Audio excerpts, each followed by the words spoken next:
Hi, folks. Adam Taggart, co-founder of Peak Prosperity here. I'm back with the lead partners from New Harbor Financial, the financial advisor that's endorsed by peakprosperity.com.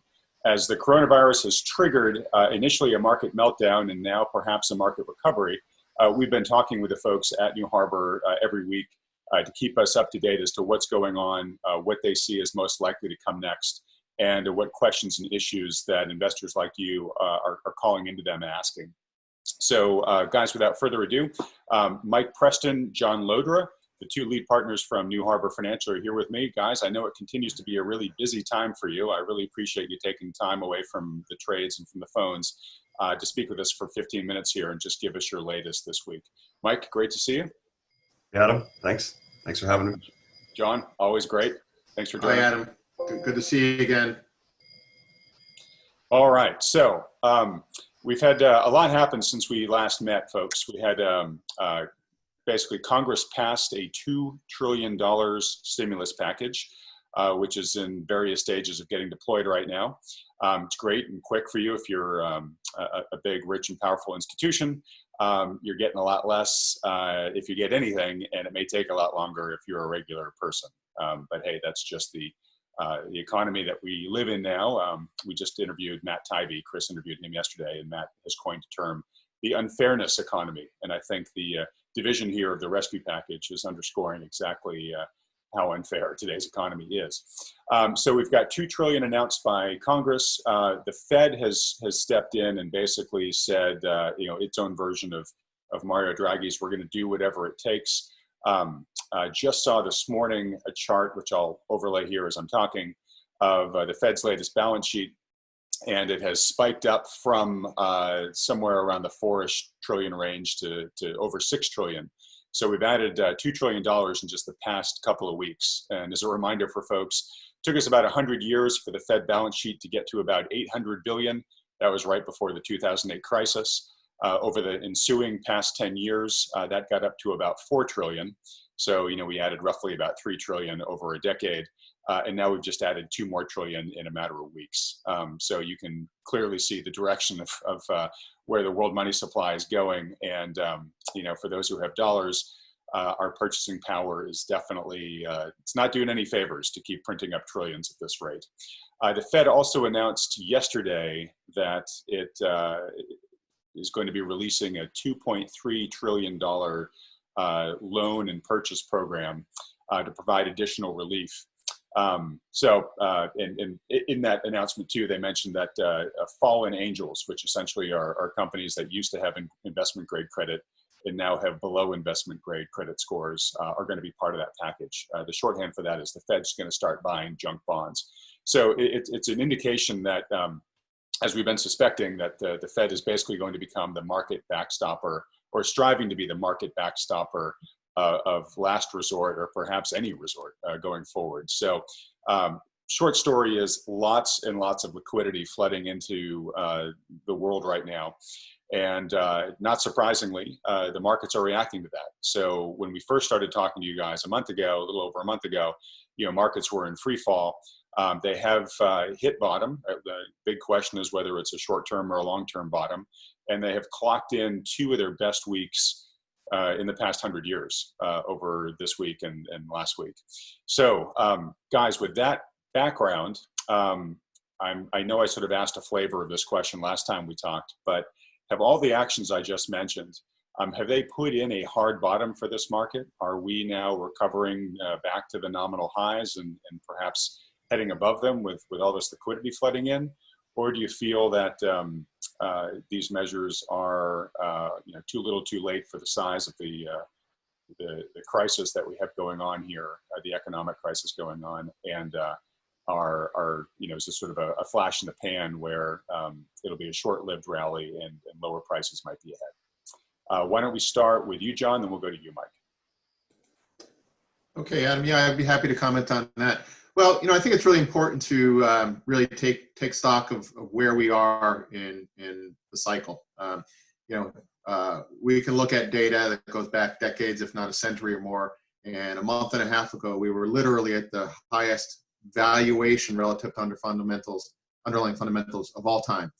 more extreme than we were in 1929, right before the Great Depression, more extreme than 2000, right before the tech bubble popped, and way more extremely overvalued than 2007 before the housing crisis.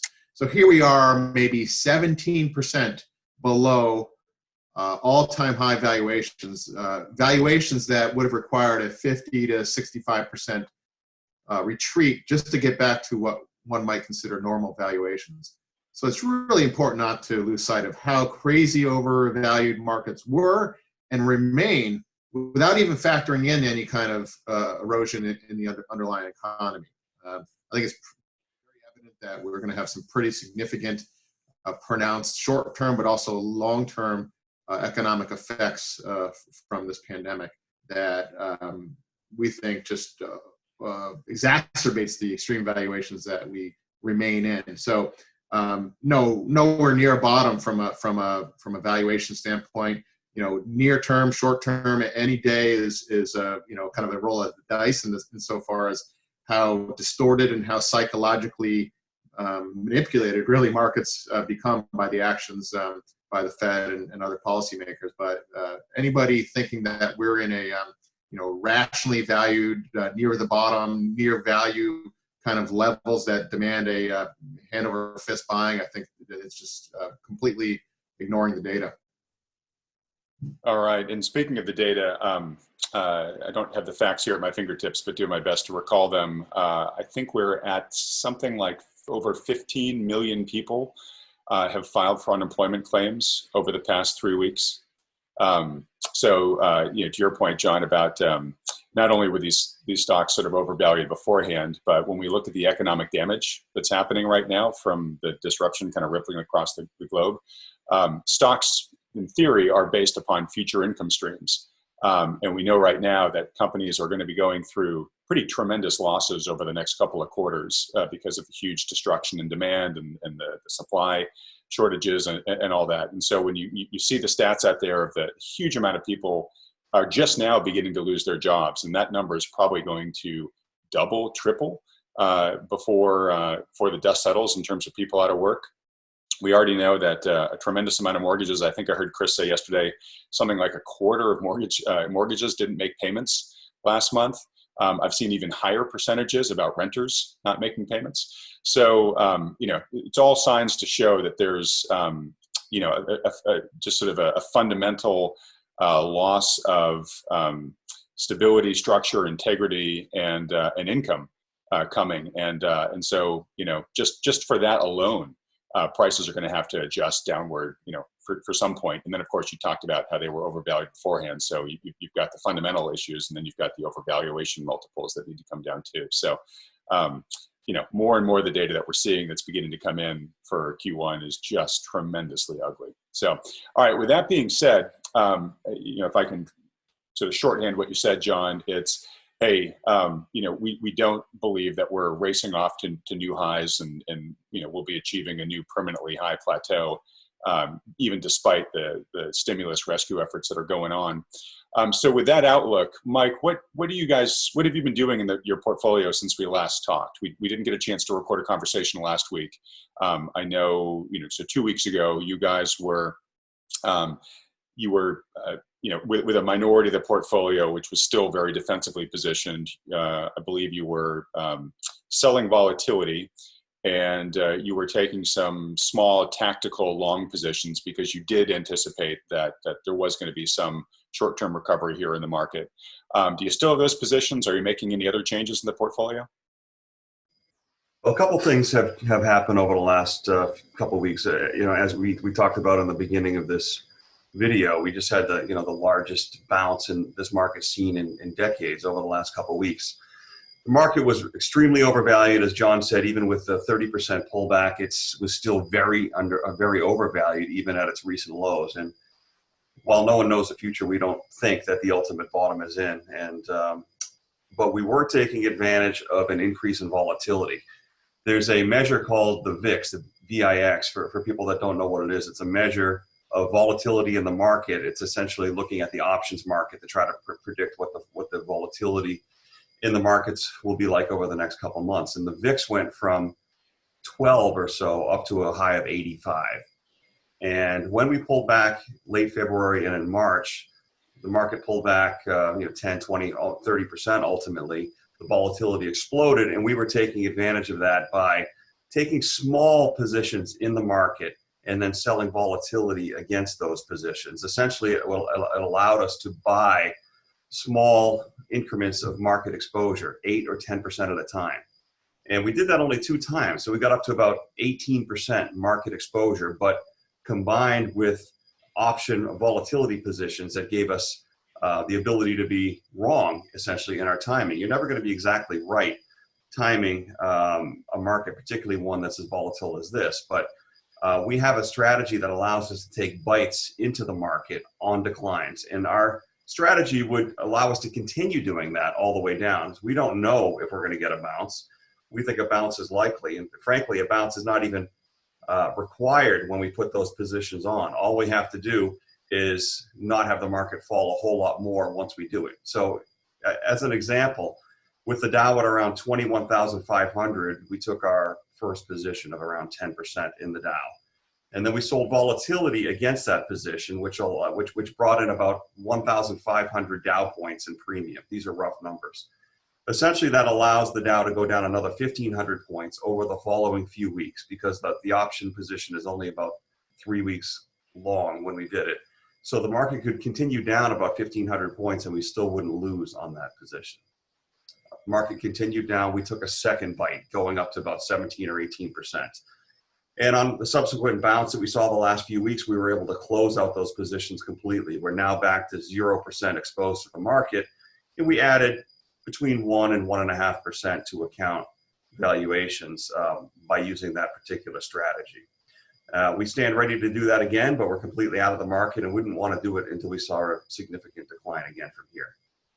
Okay, great. So recapping, you saw an opportunity to take some relatively safe additional points over this most recent sort of market bounce.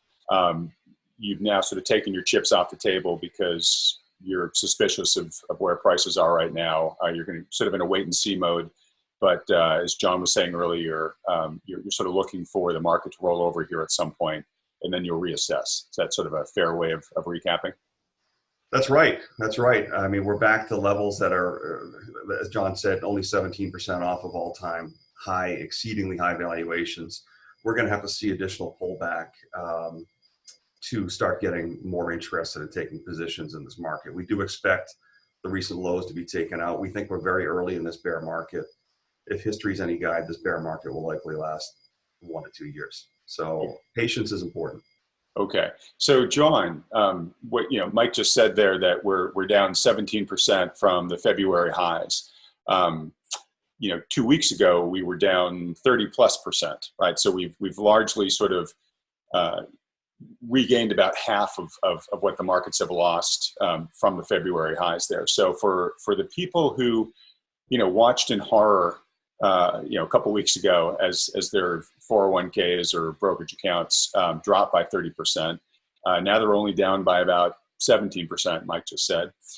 So is this a good opportunity for people to be selling into this sort of recent market recovery here? They're getting a little bit of a gift by getting some of the money they lost back, rather than continue to roll the dice and see where things are going. Is this now potentially a prudent time to start taking stuff off the table and getting to safety in your position? Yeah, we really think it is a fabulous time to have another chance to perhaps scale back risk that folks maybe didn't feel so comfortable with when they saw the waterfall declines in markets recently. The reality is, and this is coming out in a lot of the great conversations we're having with folks that have reached out to us in recent weeks. The reality is the market has become, and not just recently, but over the last handful of years, frankly, a really psychologically driven market. There's only one way you get to the highest bubble valuations of all time. It's not by good old-fashioned logical discounted cash flow analysis. It's by psychological driven markets. Many folks piled into markets these last several years feeling perhaps like they were being left behind.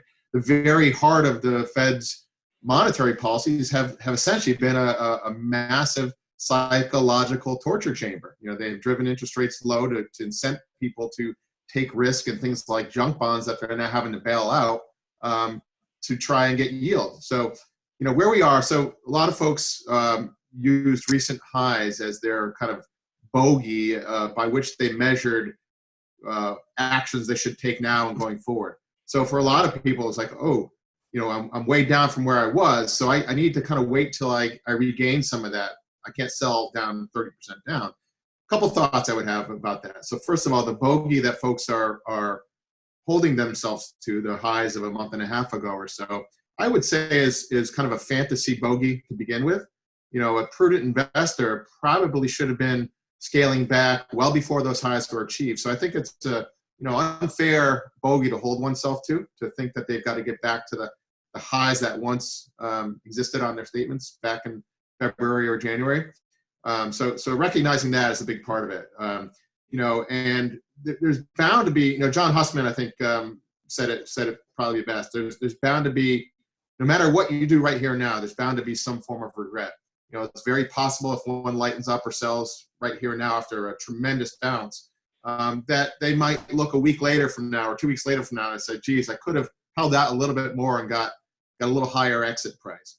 But that needs to be weighed against the regret that one would feel if they didn't take action to lighten up.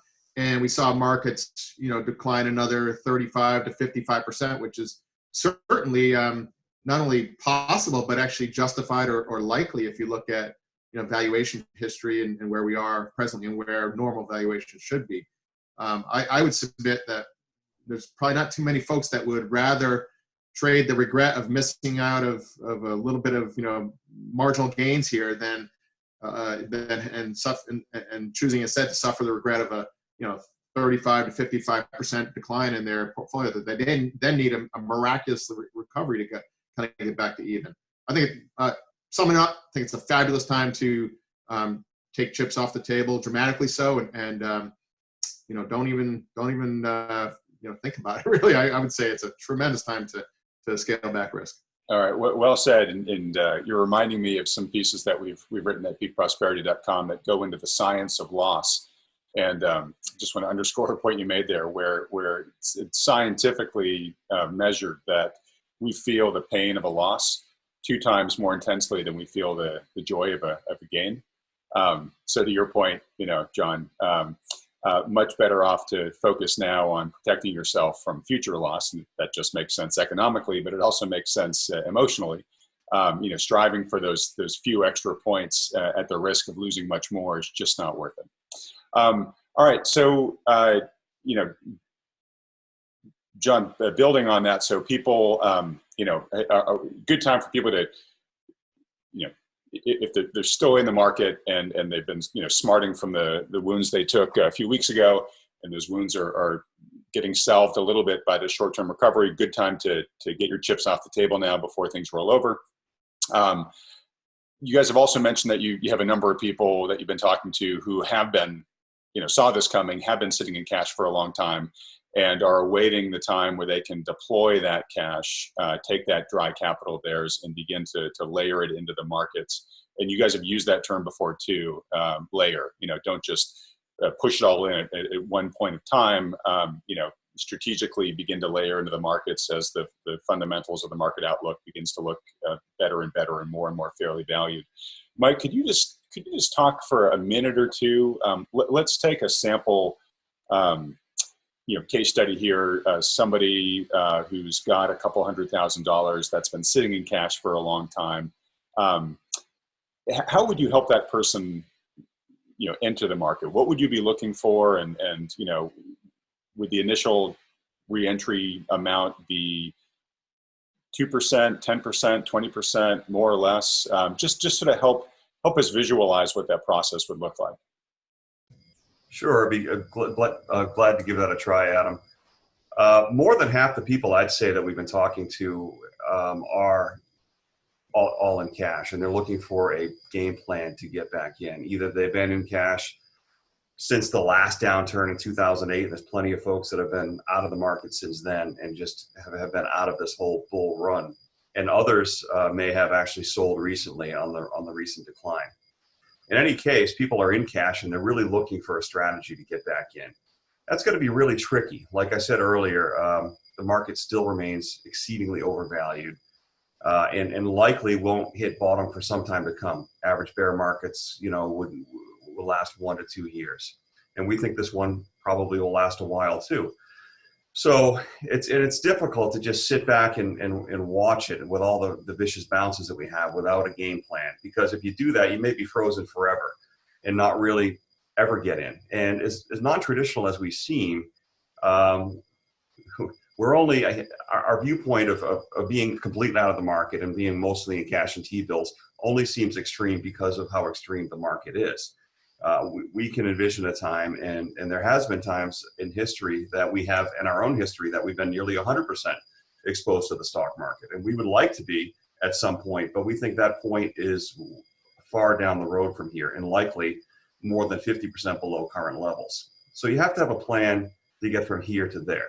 One plan would just be to sit in cash and then put it all in at some arbitrary point down the road, but it's really hard to do that. So we use a layering strategy. So if a client came to us with, like you said, $200,000, we would look to layer in to the market in tranches, usually about 10% at a time. And we use various different things to decide when to get into the market. We look at a lot of technical internal things like market breadth, volume, et cetera, things like that, even plain old chart levels. In spikes in volatility, we would use to start taking a bite or add a tranche into the market in that account. So for a $200,000 account, somewhere back around between here and recent lows, we would add probably 10, 15% back into the market and then sell volatility options against it, which again, let us be wrong on the timing and even let us be wrong up to about 10 or 15% of the downside without losing money. And it allows us to add additional tranches. So if we added a 10% tranche to the market in that account, and then we fell 20% the next morning, that's okay. We can adjust. We can buy back that option position on the first tranche, and then we can double or triple the size at much better levels and bring in more premium, so on and so forth. So ultimately, we would expect to be nearly fully invested in the market at levels that are much, much lower than here. Like I said, at least probably 50% below recent highs anyway. So it's a very dynamic process, and that's what I think a lot of people are looking for now, is somebody that can be tactical, take advantage of option volatility, and have a plan to get in.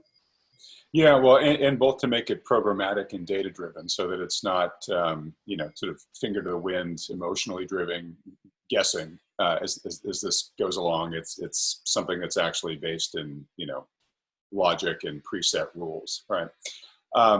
Just real quick, Mike, because you mentioned options, and we may have some people that are watching for the first time. I think when a lot of people hear about options, they think of them as a very speculative tool, which they certainly can be. But that's not how New Harbor uses options. You guys use it much more as a hedging technique, as a way to reduce downside risk. Just want to make sure, correct?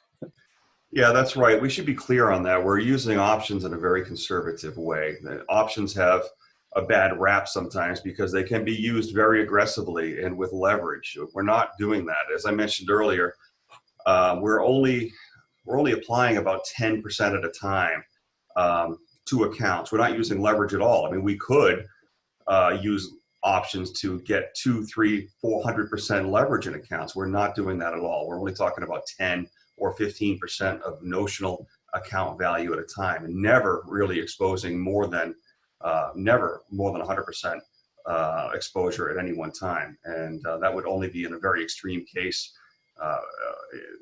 It would only probably be if the market was down, let's say 60 or 70%. We might get nearly fully exposed, but we're taking very small unlevered positions in a conservative strategy with these options. Right. Okay. We got into it a lot last time. We don't have time to get into it this time. I want to wrap this up because I know you guys need to get back to the business. But looks like the past 2 weeks since we last talked have been good to the precious metals, at least recently. Is that percent of that part of your portfolio continuing to perform well, both the precious metals themselves as well as the miners? Yeah, the precious metals have been, very strong, even just the last couple of days in the wake of, kind of the Fed's, larger bazooka unveiling. I think gold mining stocks were up 7-8% just yesterday alone. Precious metals, both gold and silver, have also, bullion have bounced tremendously. This is why precious metals can be a very important part of a portfolio. Not only are they undervalued from a company standpoint, stock standpoint, in precious metal miners, but the price of metal itself is a very good hedge against policy actions that have the effect of devaluing, debasing currencies, and that's exactly what is happening in Washington right now. Yeah, it's almost as if printing $2 trillion in 2 weeks, would drive up the price of a hard asset. Yep. Yeah. So it's doing what it's supposed to do. Yep. All right. Well, good to hear validation of that. So, as we close, I know you guys have spent a lot of time over the past couple of months as we've been driving a lot of people to you through this crisis, talking to people about investments. But before we actually turned on the camera here, we were chatting about some of the other conversations that people are asking you guys to talk with them about when they call up. What are some of the more common things that people are looking for help with beyond just the, hey, what do I do with my portfolio? I could take a shot at that. Most of the time, the first concern they have is about their money, their portfolio, but there's a lot of other conversations we're having. We do get into some financial planning discussions. John and I are certified financial planners, and we sometimes put that hat on too and talk about other things like estate planning. So certainly the pandemic that we're in has some folks thinking about the bigger picture. What if something happens to me? Who's going to take care of my family? And generally speaking, it's one person in the family that handles investments and the financial matters. And a lot of people want to make sure that they've got a team behind them, a deeper bench, if you will, to make sure that, there's someone there to answer those questions should something happen to them. And there's other things too. I mean, a lot of people are out of work. Unfortunately, a record number of people are filing for unemployment. So we have some questions about recent stimulus packages, the CARE Act that's been recently passed, and how that could impact them. Well, we don't purport to be experts in that area, but we certainly can cover the high points and help them think through some of those matters. Great. And I like the point you mentioned too, John, or Mike, on Peak Prosperity the other week, we issued a report on, encouraging people, if they haven't created a will or a trust, to do so, or if they haven't updated theirs for a number of years, a good time to do that. It always is a good time to do that periodically, but certainly given, this coronavirus outbreak, it's a really good time to ask, hey, if suddenly I wasn't here anymore, whether the coronavirus gets me or something else does, is my family, are things set up for my estate the way that I want them to be to take care of my family? Very similarly around our portfolios, which is quite common here at Peak Prosperity, is there's one member of the family that reads a lot of our material, is managing their money in a way that takes these risks into account. And that's a huge reason why people want to come work with you. They want to work with a professional advisor who looks through a similar lens as we. But a common concern of theirs is, well, hey, if something happens to me, my spouse isn't following, the markets the way that I am, maybe my kids aren't. And how can I ensure that if I'm not around, that the money I leave behind is being managed in a similar way? I've heard this from people, but I'm presuming that really is a big relief factor to people that start working with you. And maybe right now, actually, while everybody's stuck at home, probably not a bad idea to have a conversation with you if you're a client of New Harbor, to bring your family, onto the call and make sure that they know who you guys are and are aware of your philosophy and aware of how the money is generally being managed, so that if the lead money manager in the household, were sadly to pass away or not be available to manage the funds, the family at least has a pre-existing relationship with you guys. Yeah, what better thing to do in between virtual cocktail parties with your friends than to talk about estate planning? It's a nice counterbalance. All right. Well, look, on that cheery note, we'll wrap things up here for this week.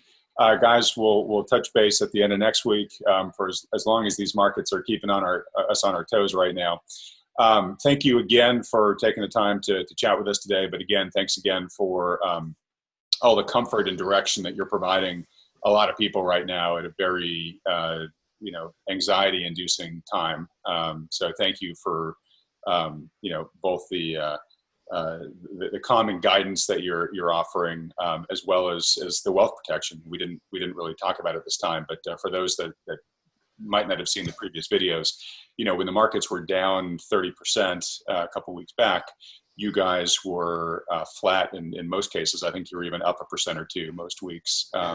So at the end of the day, everything we talk about is very useful, but at the end of the day, what really matters is, hey, are you helping people safeguard their wealth? And to date, you guys have done a great job through the recent market turmoil. So thank you with that. And gents, we'll see you next week. Thank you, Adam. Thanks for having us, Adam.